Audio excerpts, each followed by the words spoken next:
Thank you. Barbara, followed by Stephen Hoff. I'm Barbara Radosavljevic from Templeton. I live in a single-family home surrounded by vineyards. We are the only one that is not a vineyard where we live. And so we've had our own well scares, and I do speak from that perspective. But I'm still not seeing how this ordinance would really address that. It seems that if there's a real crisis, it won't be helped that much by these particular restrictions, but these restrictions will have a very negative economic effect on property owners who would need to comply with them. An economic analysis is needed to see how this will impact property values, bank loans, and financing. Since this ordinance profoundly restricts the ability of owners to subdivide their land, shouldn't there at least be an environmental assessment?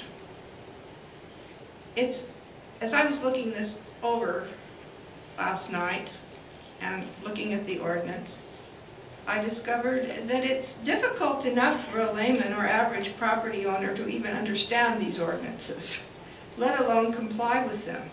A property owner should not have to hire legal help and spend thousands of dollars just to understand what he is or is not allowed to do with his own property.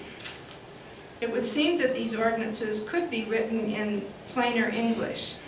Otherwise, it would appear that the object is to keep lawyers employed trying to figure out who can do what.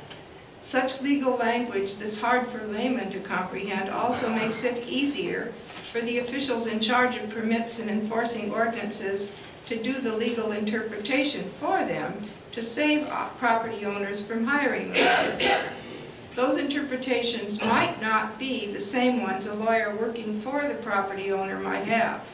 This might involve government bodies in lawsuits that cost both property owners and taxpayers money that could be better spent elsewhere. These types of unnecessary regulations promoted by central planners who don't have to live with their consequences only deprive people of the use and enjoyment of their property for no good reason except to make those in control feel that they have done something. More often than not, it would have been better if the something had not been done. I would urge you not to pass this ordinance now.